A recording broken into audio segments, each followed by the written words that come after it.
Hello, and thanks for joining us today. I'm super excited you could be here because today we're talking about something you really deserve to have, which is luxury travel and how you can actually get this and the experience that goes with it by using some really cool, unique credit card strategies you probably haven't even heard of. That's because there's very few experts in the world that know what we're going to be diving into today. And we have got the man that knows how this works and how you can do what you're doing now, even the average day spending that you're doing and actually turn it into luxurious travel for you, your family, and whoever else it may be. So with us today is Spencer Howard. Now, Spencer is actually a renowned expert in credit card loyalty programs and travel rewards, and he is committed to helping individuals experience the luxury of travel. So as the founder of Straight to the Points, he has built a premier resource for demystifying credit card points, enabling members to enjoy business class travel for both leisure and for business as well. Now, Spencer launched STTP in 2017, and since then, he's provided complimentary and premium content through his award alert newsletters and now boasts over 21,000 members.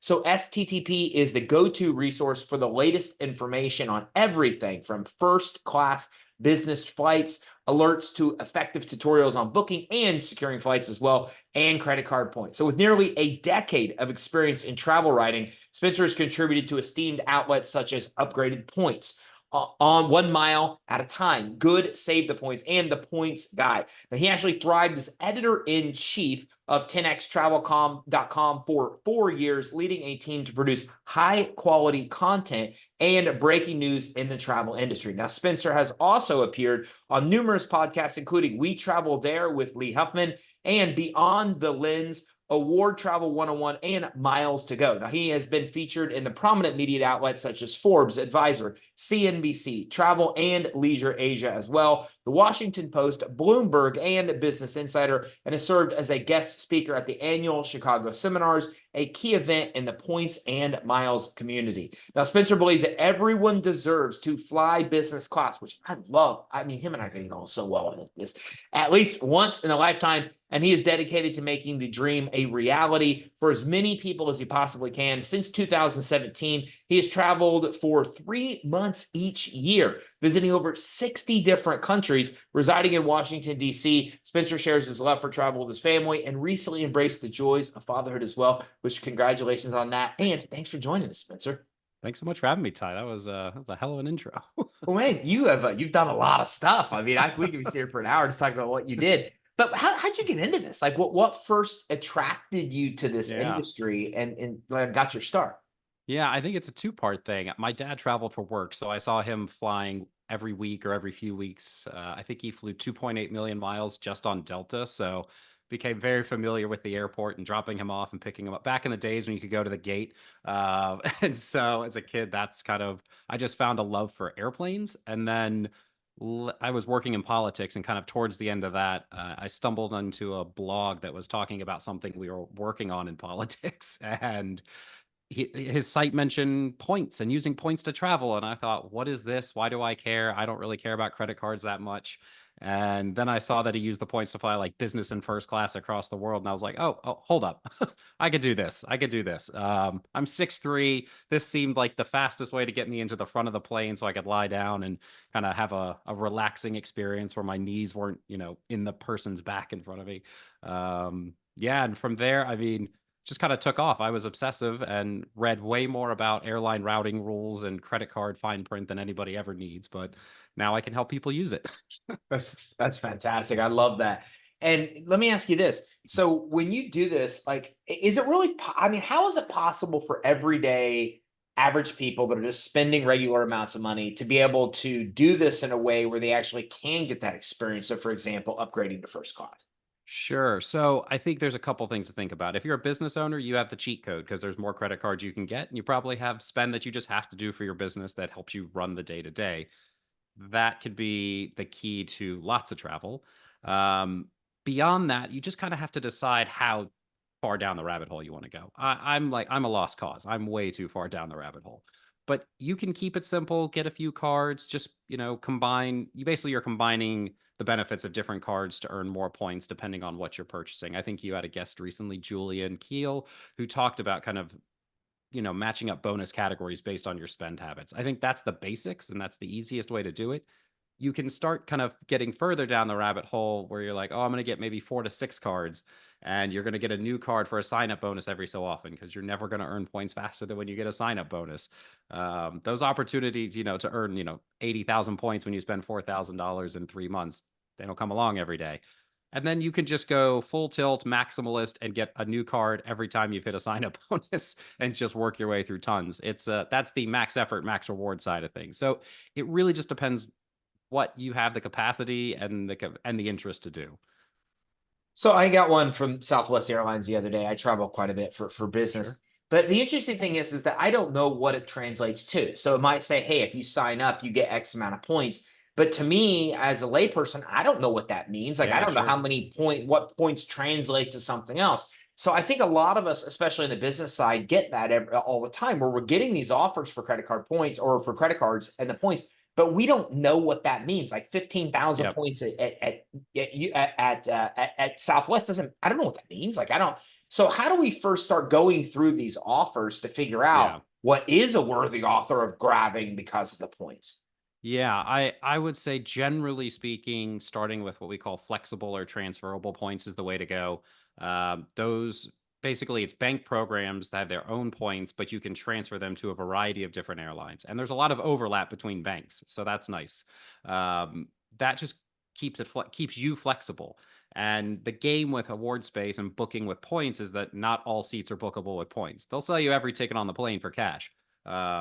But they're going to release maybe 1, 2, 3, 4 seats on a flight that you can use for points, especially if you're flying in business class. And some flights won't have any award space. So if you are trying to make sure you can fly on particular dates, the more options you have, the better. And so if you can transfer points to Air Canada Aeroplan, United, Air France, KLM, Flying Blue, British Airways, like you're opening yourself up to different paths to getting wherever you're going, because each airline has different partners. And so you just have to think of it as it's almost like a tree where you have like the bank points that flows into a different airlines, and then each of those airlines flows into their partners. And so, yeah, it's a matter of just giving yourself options. And so I'm sure you love Southwest, and I'm sure it's great for domestic travel. If you wanted to travel internationally, I would say like shift away from that because they don't fly a ton of international routes. Um, and you can find some points that also transfer into Southwest. So you don't necessarily lose the ability to book Southwest, but you can have other options as well. So if I look at the way that I travel American and Marriott. And right. Sure. And that's not the only place I stay or travel, but just like anybody else, like American does a lot of flights out of here, right? So Yep. because of that, it's convenient for me to get Makes from sense. Tampa to where I need to be. I think a lot of us start there. And then we just eventually develop kind of where we like to stay hotel wise. Yep. And that's kind of what's happened to me. So in that world where I kind of have a preferred hotel brand, I kind of have a preferred plane, but a company that I like to fly with, then what do I do? Should I be going to get a Marriott? Should I be going to get to be able to get American Airlines, or should I be looking at a general Amex, like you said, it's flexible that allows me to be able to use the points everywhere, or should I be doing maybe a combination of both? Yeah, and I mean, again, there's general guidelines, but it's always going to come down to an individual and their travel goals. For me, I focus on business and first class travel on international routes. That's where I feel like I get the most bang for my buck, and I'll pay for shorter, cheaper flights. It's when those flights are $10,000, $15,000 where I find that I want to use the points to get the best experience on those 8 to 15 hour flights. I think I actually did one flight that was 19 hours from Newark to Singapore. So that's where I focus. And so because of that, I'm focused on transferable points. I don't worry as much about hotel points. I earn them just by paying for hotel stays, just like anybody else who travels a decent bit. I can transfer, Chase or Built points to Hyatt. But other than that, I'm kind of a hotel free agent. I find I just get more value out of points for flights, and I can usually find a hotel that works for me either with cash or some of the transferable points. So that's why I'm just so big on. I mean, it sounds like I'm harping on transferable points, and I am. It's to me the backbone of really any strong points kind of balance, I guess. Which makes sense because I fly American a lot, and I promise this isn't an advertisement for American No, it's fine. I Airlines. do too. But if I go international, you get this. Like I have to bump for something else. Like American only gets me so far, so many Sure. options. So typically, even though I fly American domestic and I try international, always them first, I typically default to another airline in a lot of cases because they're better to go wherever I'm going international. So to Sure. your point, if I have the flex points, I could still use it for my domestic travel. And then when Sure. I go international, it opens up more options Yeah. for me to potentially be able to use a better flight option. Absolutely. And sometimes, I mean, like as an example, in DC, we have a United hub and an American hub. The American hub is my preferred domestic airport. The United hub is my preferred international airport because the other airport doesn't really have international flights. That and because United has a hub there, it's Washington Dulles. They have a lot of Star Alliance partners that fly into that airport as well. So if I want to go to Europe, there's a lot of nonstop Star Alliance flights out of Dulles. There are not a ton of One World, which is American's alliance flights to Europe. So it doesn't make sense for me to just be locked into any particular program. I also think when you book business and first class, you don't have to worry as much about status benefits. Like if you're if you book business class to fly to Europe, you don't need status to go to the priority check-in. You get lounge access. You're going to have a nicer experience on the flight. Like if you care about your bag having the little like premium cabin tag on. I mean, like you get all the benefits of status without actually having to earn the status. There's certainly little differences, but that's where to me, you don't need the status if you're booking upfront on international flights and you're getting that kind of true luxury experience. And that's a really valid point because I think a lot of us are looking at all it's overwhelming. Like if I go to get a certain Amex card, it's overwhelming of all the Oh, things I could choose from.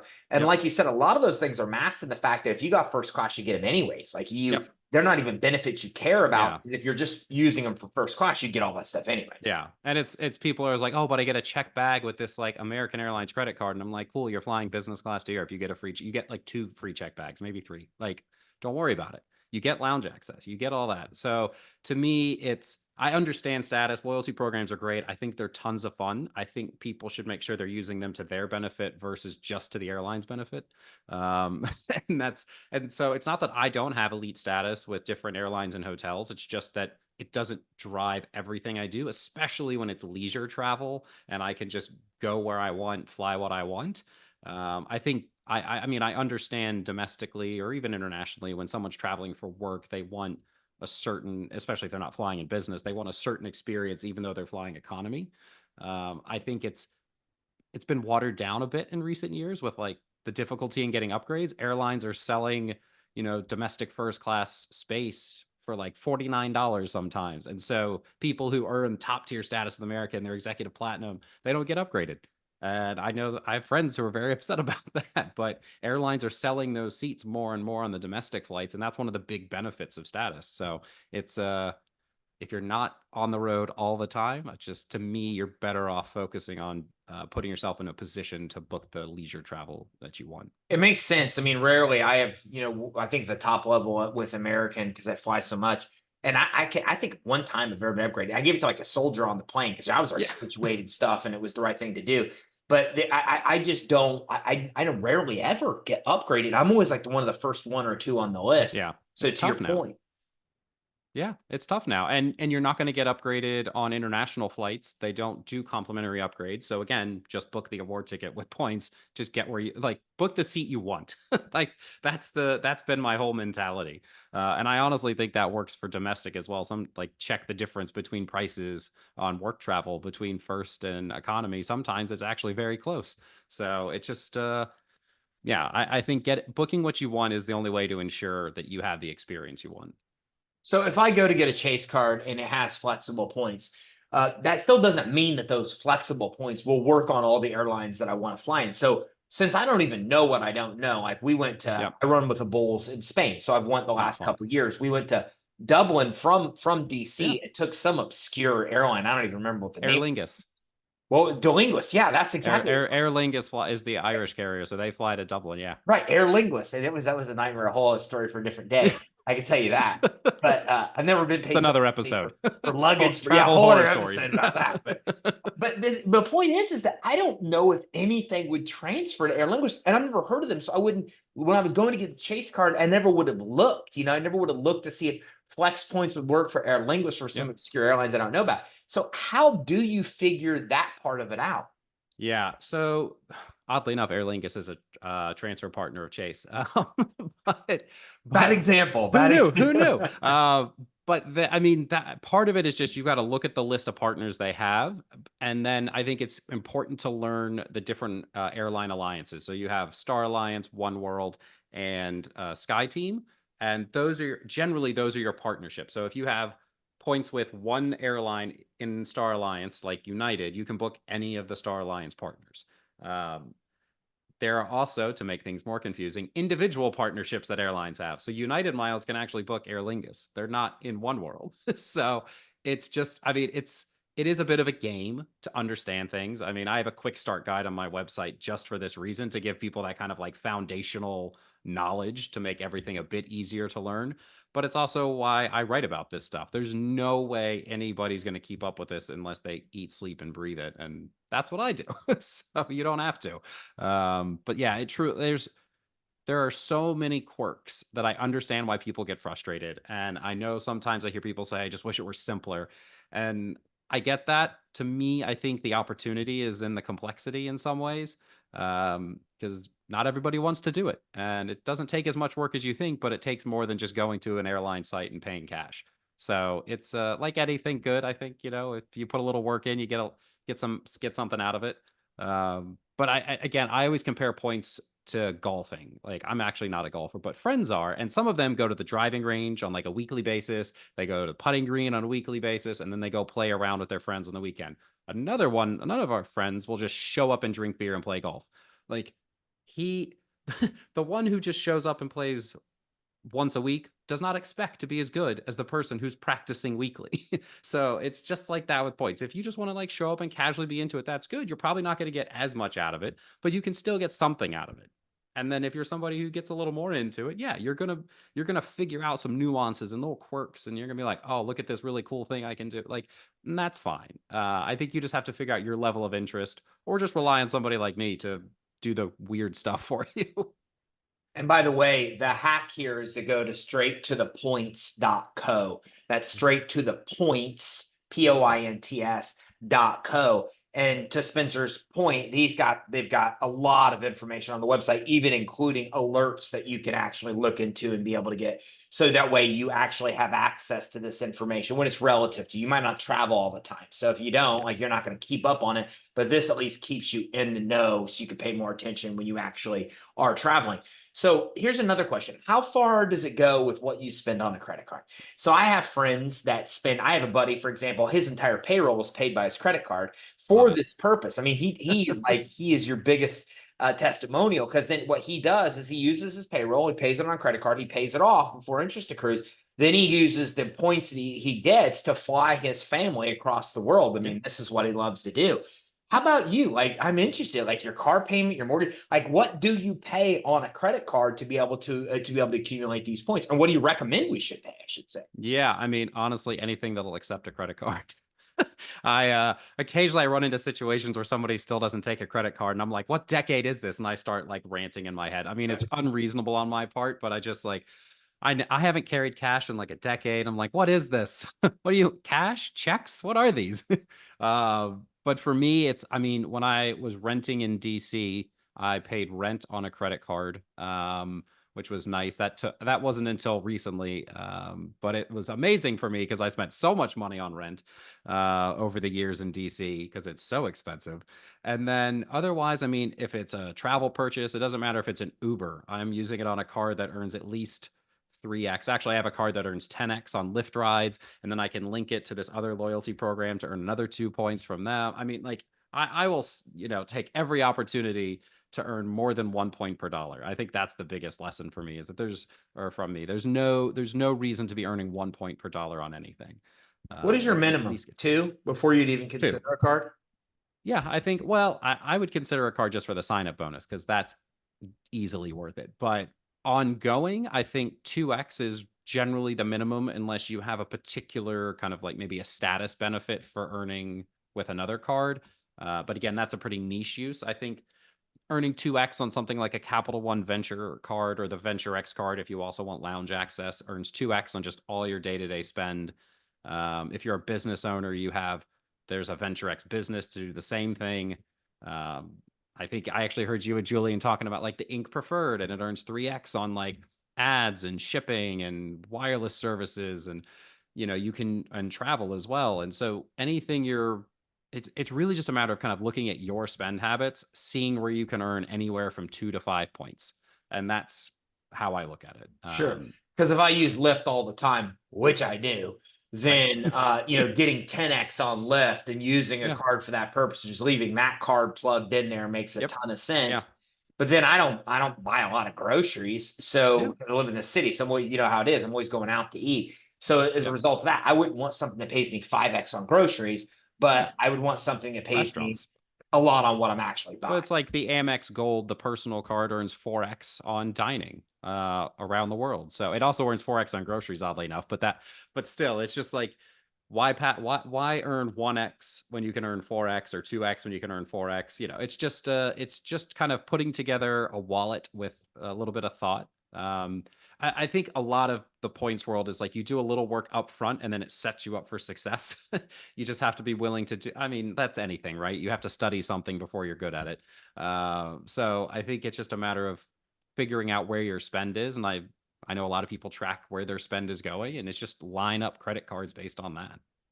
You can't use a credit card to pay a payment for another credit card, can you?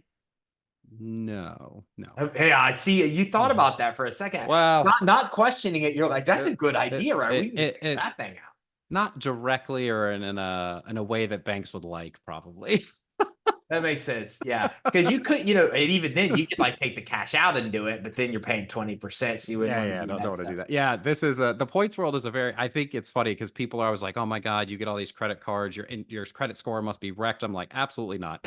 I know you had an episode recently on credits, like talking about credit scores, and I was just like, "Yeah, I don't make the rules, but having a lot of credit helps your credit score." Right. And so I think if anybody who's doing the playing the points game the right way is starting with a credit score over 700, never pays a dime of interest, and you'll see their credit card. I mean, you'll see their credit scores go up to like 800, 820 plus. So Right.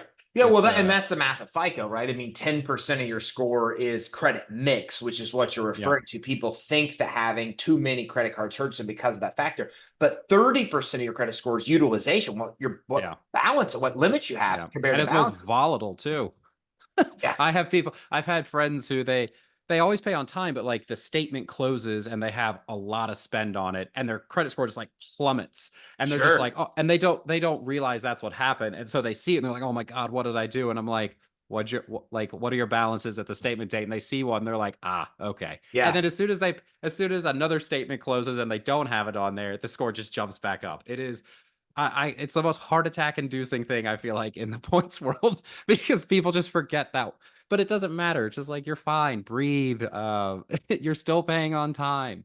Uh, but that's yeah, it's kind of funny. It's really interesting you say that, and I don't won't get too deep into this, but the brand new credit score that's released from the bureau, so they have their own score called Vantage. Yeah, Vantage now, as of January, takes all that into account. So Vantage now looks at trending data on utilization instead of it having that dramatic yeah. impact to actually fix that problem. So It's that's it, funny you mentioned Vantage, because they were always much more volatile with the swings based on utilization.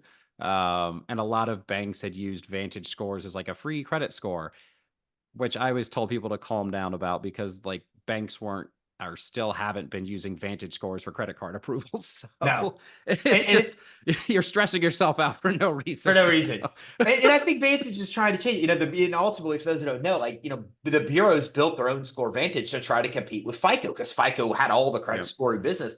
They just won a pretty good lawsuit too to Yeah. actually to get past that monopoly. So it'd be interesting to see how it changes. But to your Yeah. point, Vantage just made changes there on that. So hopefully it won't have that much of an impact.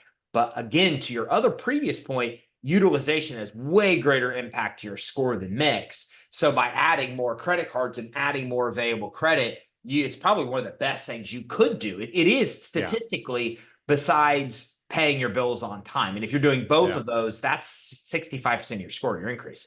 Yeah. So we're a meticulous bunch in the points world. I know from the outside it seems like we're crazy, but we're actually just a bunch of math nerds. I feel like fine print, math, all that. That's our world. Well, that's it. Some of the biggest breakthroughs that we've seen in so many things have to come with really understanding the numbers and the statistics Yeah. to be able to actually execute and be able to do it. So, where's your favorite place that you traveled to? Oh, this is always like fun but difficult. Because it's like, can you have one favorite? Because each place offers something different. I always give a shout out to Taiwan, because it's under visited in my opinion. I think people forget that it's there.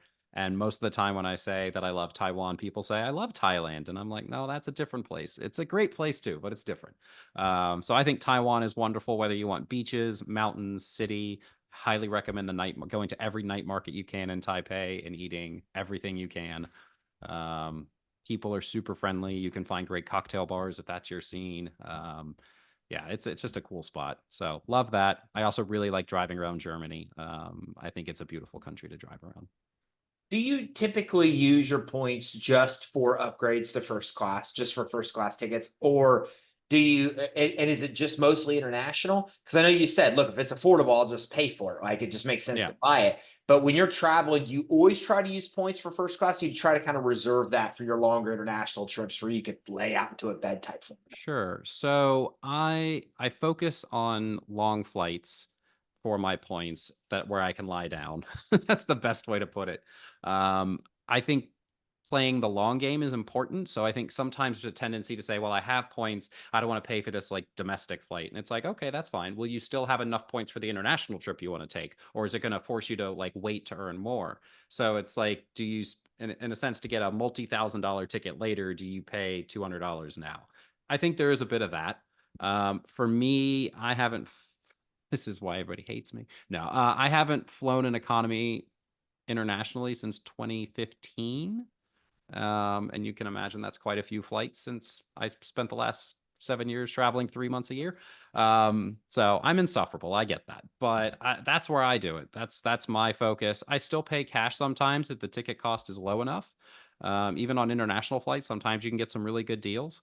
But yeah, points for business and first class is just where I am, and I don't upgrade generally. So it's a key distinction. I think airlines have conditioned us to think about upgrading, but generally speaking, it's a really bad use of your points. There's a couple airlines where that's an exception, but generally speaking, if you're the one footing the bill for the ticket and you're not upgrading a ticket that work has paid for, um, booking the cabin you want to be in is the best move, and that's where you'll get the best bang for your buck. That's a great tip. Absolutely great tip. Spencer, what are some things as we get ready to wrap up what is something that I should have asked you, but I didn't, but that you think our audience of entrepreneurs should know about kind of be able to legally, ethically hack the Yeah. system? I always, when I use the word hack, some people are like, what are you doing? You're doing something illegal. So Yeah, legally, ethically, hack's a hack. weird word these days. It's weird. It's not accepted. We're optimizers and maximizers. Um, yeah, I mean, it's not really a secret. The thing is, none of this stuff is a secret, and I'm sure you'll see plenty of people out there being like, "I have the secret." Nobody has the secret. It's just we've taken the time to learn a lot of minutia, and understanding where to look for things and how to book things. There's no secret other than that. So I don't like when people feel like they need to go spend thousands of dollars to learn this stuff. If you just want someone to speed up the process for you, sure, pay them. But don't feel like one person holds the key to your travel success. It's it is not excuse me, it is not the easiest thing to learn, but it's not that difficult. It just takes a little upfront work. So that's a message I always want people to remember. I love it. Spencer, thank you so much for coming on with us today. Yeah, thanks so much for having me, Ty. Appreciate it. So listen, if you're watching this, I can tell you that one of the best experience, the best experience I've ever had flying, and one of my most memorable experiences was flying first class international for the very first time. It is unlike anything if you've never done it. I mean, I worry because I'm like, how can they let me stay on without a psychological test? How can they let anybody stay on a flight for 8 to 20 hours? Because I'm the kind of would go crazy sitting in the seat. Like I'm like, how's this even possible? So I got first class to try to keep my sanity. It was cool. I did not want the flight to end. Like I was just sleeping and I was watching movies and reading books, and they just kept bringing alcohol and food. Like every time I had like 5 meals on this flight. It would not stop. I was like, you have a snack. They bring a tray of food, like a legit. I'm like, I just ate a meal 2 hours ago. There's just a nonstop amount of Yeah. meals. My girlfriend, she actually had so many Prosecco's that she was hiding them in every crook and candy because she didn't want them to cut her off because they saw empty glasses. Yeah. I could go on and on, but it was literally, I mean, one of the most phenomenal experiences of my life, flying in an airplane. So think about that. I've done a lot of crazy things and cool things, and one of the best has been flying in an airplane, international first class. So it is so powerful, and you could do that. I'm like, yeah, I didn't know. I didn't have Spencer then, so I didn't know how to do it for free. I paid a lot of money for it, and now he just literally laid out some of the basics that you need to actually be able to do that. But let's be honest, we didn't dive deep enough, and it changes all the time. So you have to go to his website, because on his website, you can read the blog. You can read a lot of things that he's got there that teach you what you need to do. He's even got options on there where you can look at cards and know what the cards do. And he's got alerts as well. And so all you have to do is just go to straighttothepoints.co. That's straighttothepoints.co. And if you go straight to points.co, the very first thing you can do right in the middle of the homepage, by the way, you're going to love this homepage. You got to go check it out right now. It's awesome. One of the first things you do is says sign me up. You just click sign me up. I'm colorblind. I think the color is green of the button. And then you're on his newsletter. And then you'll have access to like everything you need to be able to fly yourself, your family, your significant other, whoever it may be with you to go international and have this insane experience over there. Have the enjoyment of the trip be on the trip over there, which you absolutely can do if you're taking advantage of what Spencer has to teach. So make sure you go to straighttothepoints.co. That's straighttothepoints.co. Sign up for the newsletter so you can like participate in what we're doing, which is traveling international, but do it Spencer's way, which is free, not my way, which is super, super expensive. So make sure you go to straighttothepoints.co. Thanks for tuning in. Take care. Have a great day.